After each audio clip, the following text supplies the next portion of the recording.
Hi everyone, welcome back to my channel CBSE with Sharma. आज हम इस वीडियो में विज्ञान का पहला चैप्टर करने वाले हैं। हमने पिछले वीडियो में गणित का मैंने पहला चैप्टर का सारा सॉल्यूशन हमारा हो गया, सारा प्रश्नावली हो गया, साथ साथ क्वेश्चन भी हो गया। अगर आपको अभी भी डाउट है किसी भी क्वेश्चंस में या प्रश्नावली में, तो एक एक करके आप वीडियो देख सकते हैं। उस वीडियो का लिंक आपको डिस्क्रिप्शन बॉक्स में मिल जाएगा। और आज हम इस वीडियो में नया पार्ट चालू करने वाले हैं, नया चैप्टर चालू करने वाले हैं, जो कि हमारा विज्ञान का है। और पहला चैप्टर है भोजन, यह कहाँ से आता है। पहले चैप्टर के हेडिंग का मतलब समझ लेते हैं, क्या है इसका मतलब। ये भोजन कहाँ से आता है। अब जैसे अपने घर में आप खाना खाते हैं, लेकिन आपको पता नहीं कि भोजन आता कहाँ से। आप मार्केट से जाकर सीधा आप सामान खरीद लेते हैं, चावल की बोरी हो गई, दाल हो गई, सब्जियां हो गई, लेकिन ये आपको पता नहीं होगा कि ये आता कहाँ से है। तो इस चैप्टर में हम यही पढ़ेंगे कि ये भोजन हमारे आसपास या दुकानों में कहाँ से आता है। तो चलिए बिना टाइम वेस्ट किए करते हैं वीडियो को स्टार्ट। तो पहले एक एक लाइन करके पहले हम पढ़ेंगे, समझेंगे, उसके बाद हम इसका प्रश्न उत्तर भी हम करेंगे। तो सबसे पहला लाइन है यहाँ, आज आपने अपने घर में क्या खाया था। पता लगाइए कि आपके दोस्त ने आज क्या खाया था। क्या आपने कल और आज एक ही प्रकार का आहार लिया था। क्या यह सत्य है कि अलग अलग समय में हम भिन्न भिन्न प्रकार का आहार लेते हैं। ये तो आप खुद की एक्टिविटी होगी एक तरह से, कि आज आपने कौन सा भोजन किया, क्या खाया आपने दिन भर में, दिनचर्या में आपने क्या करा। अपने फ्रेंड से भी पूछ सकते हैं, और आपने कल क्या खाया था। तो एक तरह की ये एक्टिविटी हो गई है, ये आप खुद से भी कर सकते हैं और आप करते भी हैं दिनचर्या में। तो हमारा मेन टॉपिक यहाँ से स्टार्ट होता है। पहला, विभिन्न खाद्य पदार्थ। अब खाद्य पदार्थ एक तरह का नहीं होता है, खाद्य पदार्थ बहुत तरह का होता है। जैसे विद्यालय में अपने दोस्तों से उन खाद्य पदार्थों की जानकारी प्राप्त कीजिए जो वे पूरे दिन में खाते हैं। यदि वे विभिन्न राज्यों के रहने वाले हो तो उनसे ये भी जानकारी प्राप्त करने का प्रयास कीजिए। कहने का मतलब ये हो गया इस पैराग्राफ का, ये जो इस पैराग्राफ में लिखा है कि हमें अपने दोस्तों से पूछना है कि वो कौन से राज्य से बिलोंग करते हैं, उनके राज्य में अलग खाना खाया जाता है। जैसे कि हमारा सिक्किम सिक्किम राज्य है, उधर अलग डिश चलती है। बिहार हो गया, वहाँ पे कई प्रकार की डिशें चलती हैं। अलग अलग राज्यों में अलग अलग प्रकार की डिशें वहाँ पे खाई जाती है। तो ये भी एक तरह से एक्टिविटी हो गया। अपनी नोटबुक में सारणी 1.1 की तरह यथासंभव अधिक से अधिक दोस्तों द्वारा खाए जाने वाले विभिन्न खाद्य पदार्थों की जानकारी प्राप्त कर सूचीबद्ध कीजिए। तो हमें अपने दोस्तों से पूछना है कि तुम्हारे राज्य में कौन सा खाना खाया जाता है, तुम कौन से राज्य से हो, और तुमने पूरे दिन में कौन सा भोजन किया। तो यहाँ पे लिखा है विद्यार्थी दोस्त का नाम, यहाँ अपना दोस्त का नाम लिखेंगे, पूरे दिन में खाए गए खाद्य पदार्थ। आपके दोस्तों ने पूरे दिन में कौन सा भोजन किया, क्या खाया, ये सब हमें लिखना है। जैसे कि आप डायग्राम में देख सकते हैं, विभिन्न प्रकार के जो खाने होते हैं, इसमें मछलियाँ हैं, सब्जियाँ हैं, कई प्रकार की हैं, चावल भी है, इडली डोसा सब कुछ है, जो कि अलग अलग राज्यों में खाए जाते हैं। फिर यहाँ पे लिखा है, अपने भोजन में हम अनेक प्रकार की चीज़ें खाते हैं। ये सच्ची बात है और बिल्कुल सटीक है कि अपने भोजन में हम अलग अलग प्रकार की चीज़ें खाते हैं। हम एक चीज़ नहीं खाते, हम दिन भर में चावल खाते हैं, दुकान से कोई चीज़ खरीद के खाते हैं, लेकिन हम दिन भर में हम बहुत कुछ खा लेते हैं। तो अपने अपने भोजन में हम अनेक प्रकार की चीज़ें खाते हैं। चित्र 1.1, खाने की सभी चीज़ें किससे बनी हैं। जैसे कि आपने देखा होगा 1.1 में ये भोजन किससे बनी है, किस चीज़ से भोजन बनी है, ये हमें वहाँ पे बताया गया है। अब देख लेते हैं, पके चावल के बारे में सोचो। हम कच्चा चावल लेते हैं, उसे पानी में उबालते हैं। इसे तैयार करने में हमें दो पदार्थों या संगठकों की आवश्यकता होती है। अब चावल बनाने की जो विधि होती है, पहले हम चावल लेते हैं, फिर उसे धोते हैं, फिर गर्म पानी में डालते हैं। उसके बाद हमें हमारा जो चावल है वो पक के तैयार हो जाता है और हम उसे खाते हैं। तो इसमें संगठकों, इस वर्ड को ध्यान से समझना और इसको याद कर लेना, इस संगठकों का होता क्या है। यहाँ लिखा है,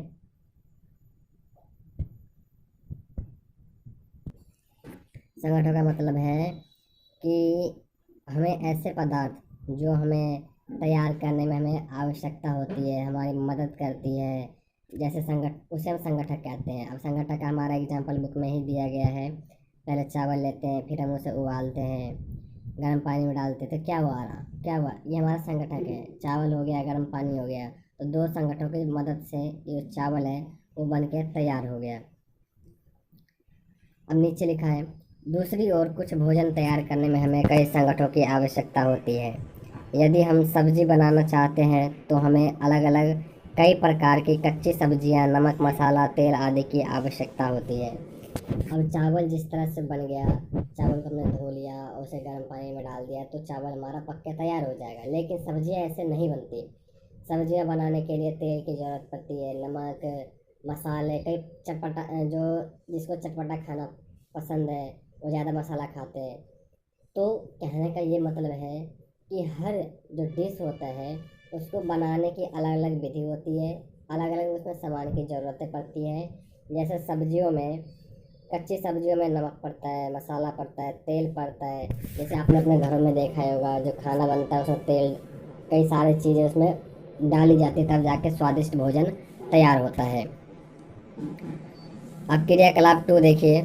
सारणी 1.1 में सूचीबद्ध कुछ खाद्य पदार्थ को छांटिए और अपने दोस्त तथा घर पर चर्चा करके जानकारी प्राप्त कीजिए कि इनको बनाने के लिए कौन कौन सी सामग्री चाहिए। इनको सारणी 1.2 में सूचीबद्ध कीजिए। वस्तु का नाम और उसमें प्रयुक्त कच्ची सामग्री के कुछ उदाहरण सारणी 1.2 में दिए गए हैं। कुछ अन्य को सूची में जोड़िए। अब जैसे यहाँ पे एग्जाम्पल दिया हुआ है, जूम करके आपको मैं दिखा देता हूँ कि अच्छे से समझ में आ जाए। देखिए, अब रोटी बनाने के लिए हम किस चीज़ का प्रयोग करते हैं। अब सबको पता है रोटी बनाने के लिए हम आटा का प्रयोग करते हैं। यह हमारा लिखा हुआ है रोटी, या फिर रोटी को हम चपाती भी कहते हैं। तो रोटी को बनाने के लिए हमें किसका आवश्यकता होती है। चावल, सॉरी, का आटा हो गया, जल। जब हम इन दोनों को मिक्स करते हैं तो हम रोटी बनाते हैं। इससे रोटी बनाने के लिए किस किस का प्रयोग होता है, आटा और जल का। दाल बनाने के लिए किसका प्रयोग होता है, कच्ची दाल, जल, नमक, तेल, घी और मसाले का प्रयोग होता है, तब जाके हमारा दाल तैयार होता है। अब नीचे हमें एक और बॉक्स में अपने दोस्तों से पूछ के या किसी आस पड़ोस की जानकारी लेके भी इसमें हम लिख सकते हैं कि कौन सा चीज़ कैसे तैयार किया जाता है। यहाँ पे हम चावल भी लिख सकते हैं। जैसे मैं लिख के दिखा देता हूँ।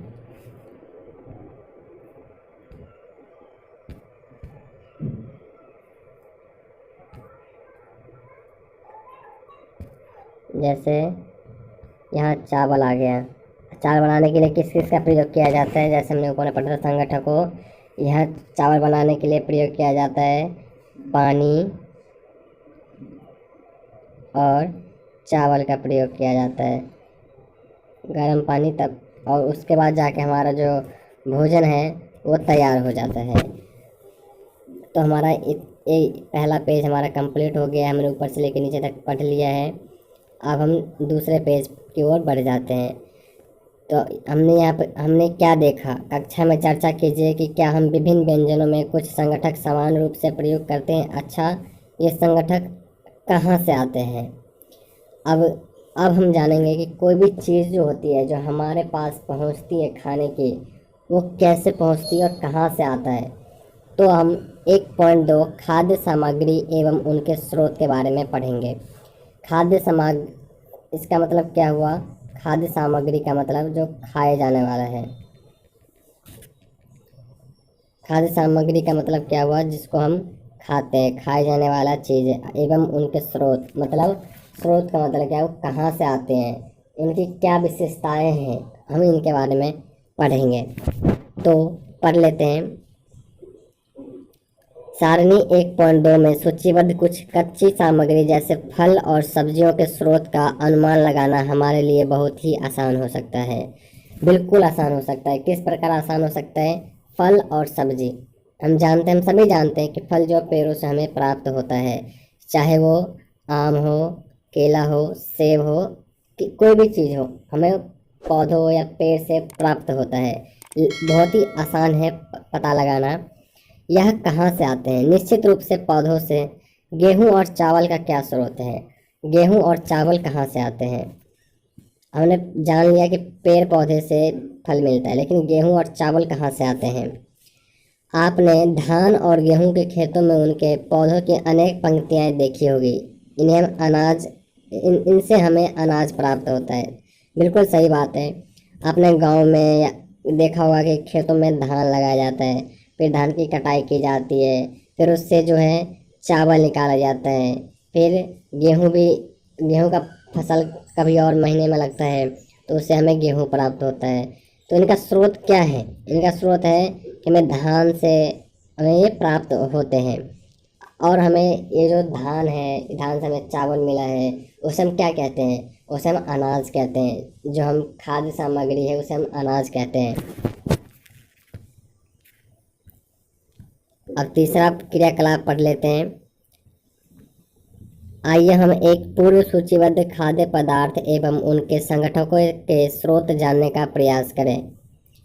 कुछ उदाहरण सारणी 1.3 में दिए गए हैं। कुछ और उदाहरण इस सूची में जोड़िए। इसके अतिरिक्त स्थानों की पूर्ति कीजिए। क्रियाकलाप 3 से हम क्या निष्कर्ष निकालते हैं? पौधे विभिन्न संगठनों खाद्य संगठन, जैसे कि अब ये वाला लाइन हम अभी पढ़ते हैं, पहले ऊपर का समझ लेते हैं। क्रियाकलाप 3 से हम क्या निष्कर्ष निकाल सकते हैं? अब देख लेते हैं। इसमें खेत में हम देख पा रहे हैं कि धान का खेत है।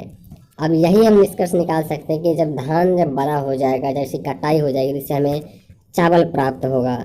और गेहूं का परिवहन, अगर गेहूं हमने खेत में लगाया है, तो इससे हमें ये भी पता चलता है कि इससे हमें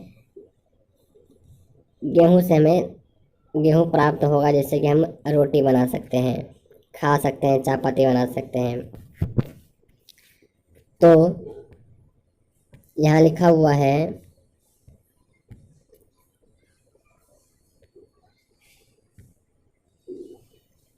पौधे विभिन्न खाद्य संगठनों, जैसे कि अन्न, सब्जी, जैसे हमारा हो गया अन्न, सब्जी और तथा फल इत्यादि के स्रोत हैं। अब खाद्य संगठकों के जैसे, अब खाद्य कहाँ से आते हैं? अन्न से आते हैं, सब्जी से आते हैं, फल से आते हैं। ये आपको याद करना बहुत ज़रूरी है। ये पौधे विभिन्न खाद्य संगठनों के, जैसे कि अन्न, सब्जी, फल इत्यादि के स्रोत हैं। ये खाद्य संगठनों के स्रोत हैं, इन्हें आप याद कर लेना। और ये हमें जंतुओं से हमें दूध, मांस, अंडे तथा अन्य जानवर उत्पाद प्राप्त होते हैं। क्या मतलब हुआ इसका? जंतुओं से हमें क्या क्या मिलता है, पहले वो हम देख लेते हैं। जंतुओं से हमें दूध, मांस, अंडे मिलते हैं। अंडे हमें मुर्गी से मिलते हैं, गाय से हमें दूध मिलती है, भैंस से भी मिलती है। मांस बकरी से हमें मिल जाता है, मुर्गी से हमें मांस मिल जाता है।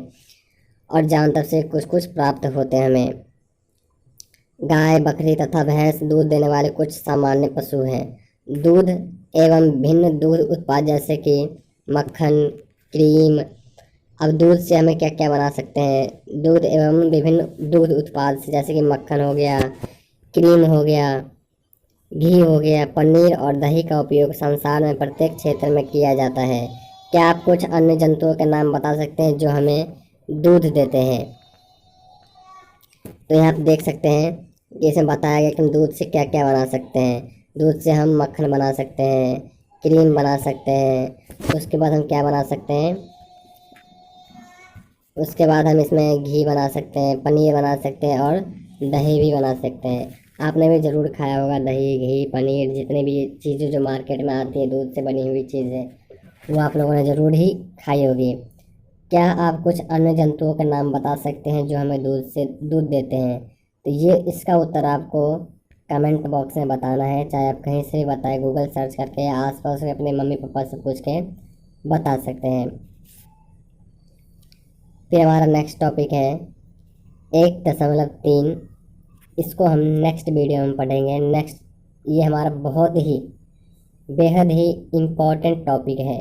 यहाँ से हमारा जो पौधे होते हैं, पौधे में किस प्रकार के तने होते हैं, कहाँ से हमें फल मिलता है, पौधे में ऑक्सीजन कहाँ से छोड़ते हैं, हम पौधे में पानी डालते हो, पौधे पानी में जब हम पौधों में पानी डालते हैं तो पानी कहाँ कहाँ जाता है, ये सब कुछ हम पढ़ेंगे नेक्स्ट टॉपिक में।